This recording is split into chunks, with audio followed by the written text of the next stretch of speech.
Hey, we're welcome good. to Crighton. Hey, well, Yeah. thanks. Welcome to the program. What got you into music? Oh my gosh, into music. Well, when I was 4 years old, I took a hammer to my piano and broke the keys and didn't know what I was doing. And my parents said, "Let's give this guy piano lessons instead." So I've still got the chipped pieces of my father's piano, not like major, just a little Right. chips. But then, yeah, since I was 4 years old, I was playing the piano. It was Wow.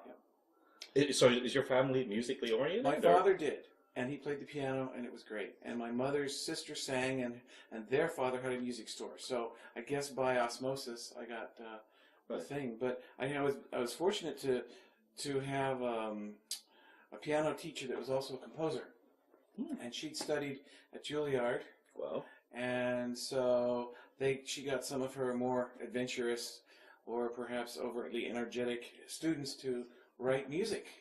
And so at age 11, I wrote a piece of music, Right. and she entered it into a national contest, and I won first prize. Wow. I had no idea what I was doing. What? At age 11, you don't know how much. Uh-huh. But at that point, I said, this is kind of fun. Maybe I'll do that. Right. So I ended up composing all throughout college. Huh. But when I was 16, the musical stage bit me. Mm-hmm. The first experience was we were in high school, and we were in choir, so I had to do a part. Now, whether you can tell or not, but I've got really pretty bad vision. Okay. And back in those days, they were thick glasses. Yes. And if you were on stage, you could not wear your glasses. Oh, okay. Yeah. Okay, so you're on the stage, no glasses. Right. So I was a very minor role in a very long Little Abner ballet, Yes. which involved a shy boy on one side of the stage, gradually meeting up in the middle with another girl, a shy girl, on the other side of the stage. Yes. Through the course of maybe 5 minutes of meandering. Right. Well, we had the largest stage in Pennsylvania. It was built during the war. It's got to have been half an acre. Yeah. The music is playing. We probably did the show for 2 weeks. Mhm. Never met her. Couldn't What? see her. I couldn't see. You could see. I could not see 6 inches above my face without my glasses on. So I was Wow. hemming and hawing in the audience, but I couldn't see her anyway. And we were supposed to be shy and meet randomly 100 feet away. So how did you ever? We never did. At that point, they decided I should not be in stage anymore. And they said, well, you play the piano, so why don't you go in the pit and play the piano? So are you from Pennsylvania? Pennsylvania. Lancaster, Pennsylvania. Do you know Bucks County I Playhouse? do. Which is no more. Which you is know no that? more. Yeah. But Unfortunately. Mount Gretna Playhouse was Yes. where I got my official summer start. Okay. The band director played there, and he said, I want a rehearsal pianist. Yes. I would rehearse for 6 hours a day, Wow. $50 a week. Wow. I'd go in there, and I was scared to death because these were New York professionals. Right. I was told these weren't just, Right. Aunt No. Martha Oh, no. or your Yeah. friend. So the first day, the first hour, I was supposed to work with the dancers on learning the next dance. Now, Right. they had 2 weeks to learn the whole show. Wow. That was it. 2 weeks, they did the show. 2 weeks, they did another show. And so here I was frantically looking at the first 2 measures Mhm. of the music while they got their shoes on. Right. Then I played the first 2 measures. They ballet choreographed the first 2 measures while I frantically looked at the next 2 measures. Right. And so we learned that song by noon. Wow. And that was it, though. I was hooked. It was amazing. I think it seems like Bucks does that. Used to Yes. do that too. It was 2 weeks to do a show. 2 weeks to do a show. Just incredible. Then the same people did that show at night and were practicing another show. Oh my They goodness. were a Yes. rep of probably 8 people Right. that played other Mhm. parts. And if you were a minor role, you might be the choreographer in the next show. Right. And you might be the lead in the Right. next show. And all the multi-talents. It was amazing. And you had to crank these things out Oh no. Quickly. Absolutely. Oh, yeah. without fear.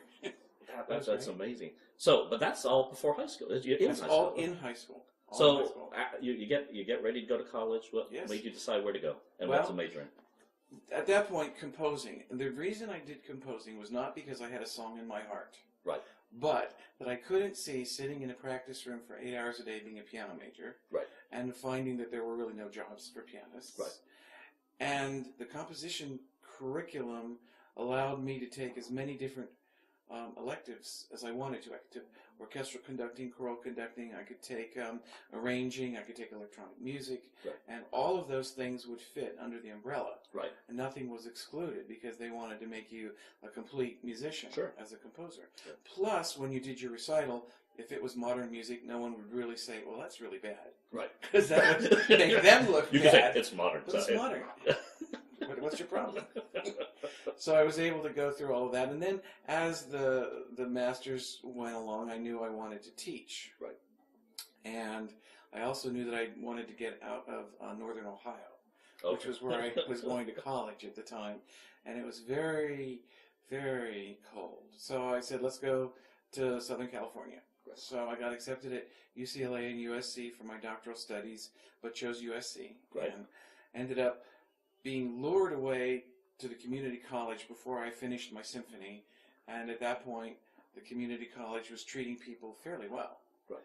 And so I didn't feel the need to get a doctorate because you didn't need a doctorate at the college level. So at any rate, I did that, met my wife, and moved to Texas. So you didn't complete? Did not complete. I did not write my symphony.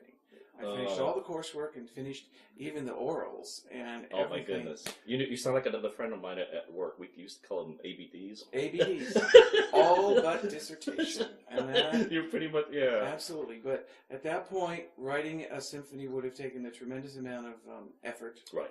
and I was busy doing shows. And you're married, right? I'm married, so and you got responsibilities. got responsibilities. Yeah, you got to move on. But I had the jobs, so I was okay. So you got your job. What happened to get out of California? In California, it was tough times hiring anybody in the 80s. But by the mid-90s, Montgomery College was going to be started. Mm-hmm. And they were looking for someone who could start a kind of a fresh approach to a community college with technology, Mm-hmm. but would be open to traditional music, rock and roll, band, jazz, vocal, musical theater, and they probably didn't think they could find anybody. There were over 500 applicants, Wow! and from all over the world, including a couple from Australia. No, why is that? Is that because there's not that many jobs, or is that they wanted to give this a shot? They gave it a tremendous amount of international internet promotion. Right. So that people were aware of this new college that was going to start with a whole fresh 21st century technology-oriented, but also business-oriented. Now, during the 80s, I had taught at a community college songwriting and electronic music. So a lot of my students were very good songwriters from the surfing era age. But it occurred to me, and as at the same time I was courting my wife, Right. to create a company that would market love songs that would go along with the flowers. And so I created a company called Flowers and a Song. Cool. And we would have little cassettes that would have, at this point, they were longer than the traditional song. They were about 5 minutes long. Okay. And they were generic but specific topics like I'll love you, rain or shine. Okay. And things like that, or even something more like I'm sorry, and you would for whatever reasons you would give flowers to your girl, Right. would be the reason that you would also attach not a teddy bear, not candy, but a personalized original composition relating to, it would be like a musical greeting card. Greeting card, right. That would say the That had a certain theme. I'm looking for a Exactly. certain song, has this theme. Oh, Exactly. I'll take this. It was exactly, I'm sorry, it's not my fault.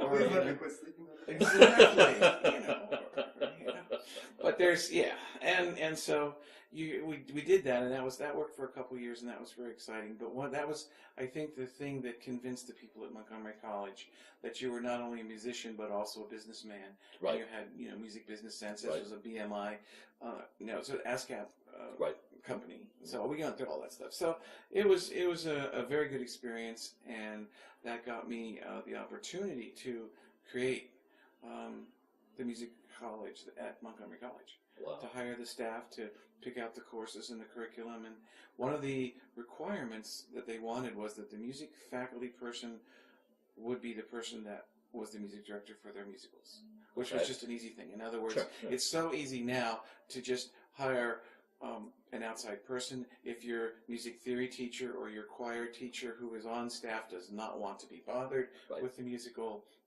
but they wanted it integrated. They wanted to make sure that their drama teacher did the musical, that their music teacher did the music, and if possible, their students Right. would do the music, Sure. the pit. Mhm. And one of the earliest ones we did was Peter Pan. Mm-hmm.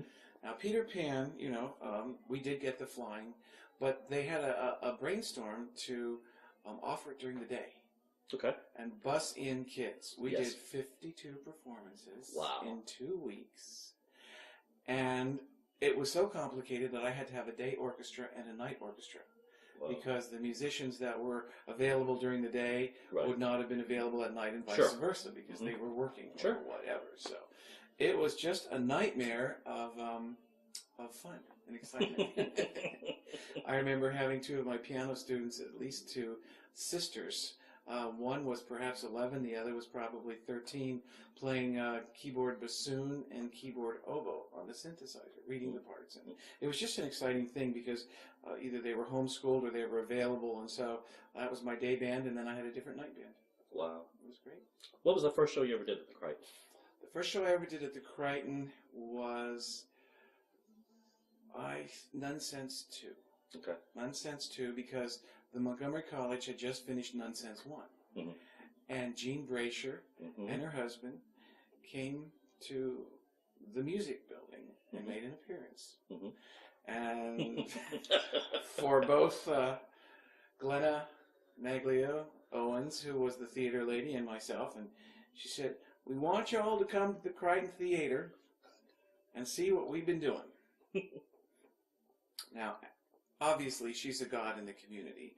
Yes. But at that moment, me being a Californian and Glenna, I don't know where she was from, we both kind of afterwards said, well, anyone who says theater is probably not anyone that you want to get connected to. But nevertheless, she turned out being the most influential and powerful and incredible director, that I've ever worked with. Even though our rehearsals went well past midnight. And our poor little kids were drooping and sleeping in the aisles, and their parents would bring blankets and, thermoses and whatever. But it was the second show then with her was The King and I. Wow. And so, it was pretty much that. By then, I'd already done about 60 musicals.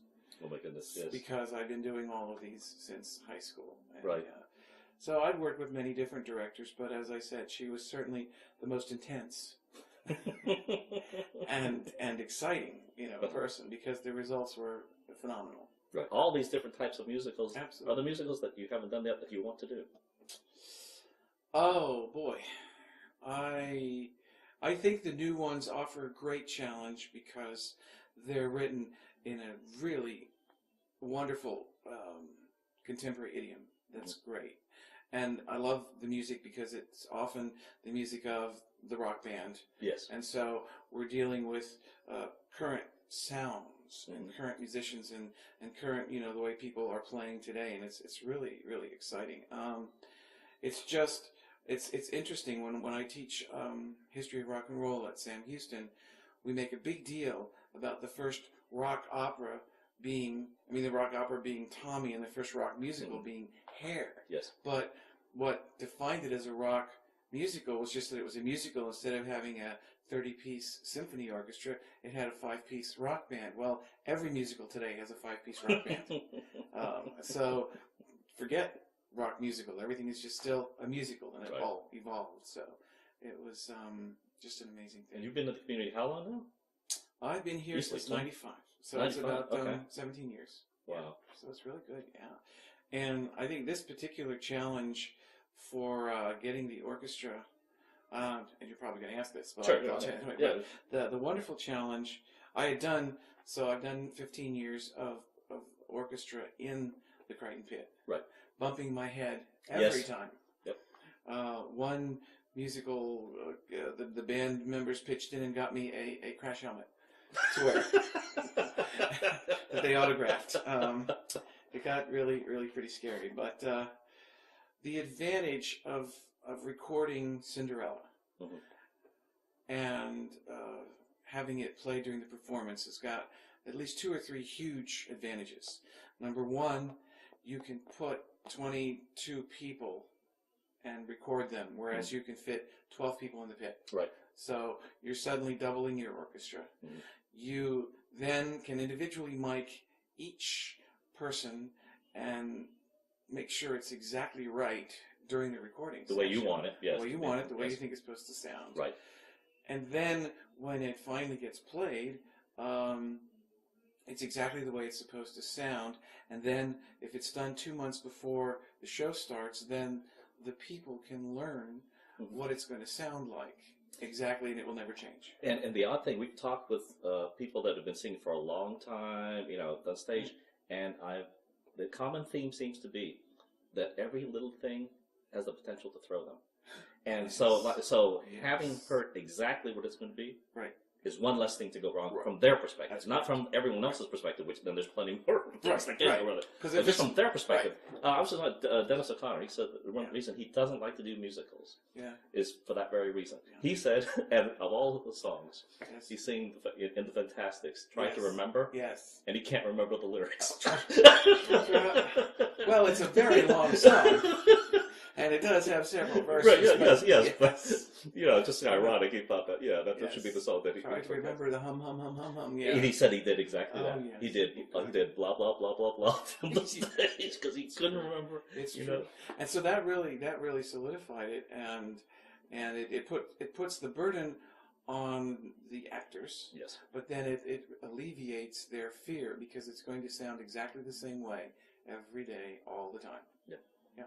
So that worked out really well, and we enjoyed doing it. Oh no, looks like you had a great time doing it. Absolutely.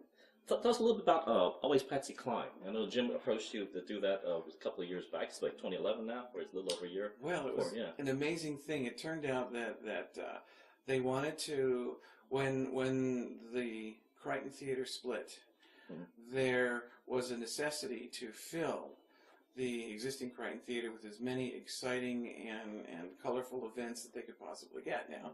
And one of them was they were approached to do Patsy Cline. But the Patsy Cline involved basically a 30 or so song list of pretty much all music. And it needed to be done exactly the way Patsy Cline's band would have been. So the idea was that the band would be on stage, and we looked at the list, and I realized I am not a country piano player. That's just on the other side of the box. Even though Bill Haley came from 10 minutes away from where I was born, north of the Mason-Dixon line, was in fact in a kind of a country band, but still I was not that familiar with it. So I was lucky enough to find some fantastic musicians who said, yes, we'll do it. One was a faculty member at Sam Houston who teaches rock and roll with me, and the other was Felix Gomez, who graduated he was a senior that year at Conroe High School. And he played the violin in a couple of musicals, and I said, now this may be outside of the box, but you're going to do this. You are going to sit there, and you are just going to look like a little Mexican fiddle player, and you are going to have a great time. And he did. It was amazing. They did have a good time. Subsequently, of course, he got a full ride to U of H. Wow. So I don't know whether I take any credit for that, but it's well deserved. Any musicals? We talked about any musicals that you wanted to do. Right? You did say that, and I purposely didn't tell you any. I would just say the next ones that come along. I think there's some beautiful ones. Secret Garden is beautiful, but challenging and difficult. My answer would almost be tempered by the music rather than what it looks like on stage. Okay. So I would say some of the most beautiful musics would be, including those. But there's ones that have a stage appeal. Certainly, Spamalot is fun, and we're going to go see the Book of Mormon next week. And there's just a lot of contemporary fun things. But How to Succeed in Business Without Really Trying would be really good. Bye Bye Birdie is great. Damn Yankees is one of my favorites. But again, these are the old school ones, but they still pack a wallop. If you go to see a musical, the genre works from 1950 to 2000. Yeah, it's amazing. It still works. It works. It works to today too. But you again have to realize that the cutting edge in New York is not always as family suitable. Nope. For Conroe. Nope. And we've discovered that at the Owen Theater, that the shows that we're going to do now are going to be a lot more family friendly. You have to know your audience. And Conroe, you said Extremities, I'm sorry, a hardcore parody, they don't quite get it. It goes over Even I don't want to see things that make me uncomfortable or think too much. No. That's not entertainment. No. You want to go to be entertained, so yeah. But it's been a great experience doing Cinderella. I'd never done it. The music is an amalgam of the original 50s musical, the TV show, and the latest thing. Well, Brandy used to did said the latest one, so it's been updated. The characters have a little more attitude, things like that. Exactly. So anyway, beautiful music. I ask this question to everyone: heaven exists? What do you want God to say when you get to the pearly gates? I think He's going to say, "And you thought you were going to go to the other place." Maybe. I hope that's what He's saying. Because right now it's 50-50. And I'm not a betting man. Let's hope we don't have to bet on it. I hope not. Thank you so much for joining us. Appreciate it. Okay.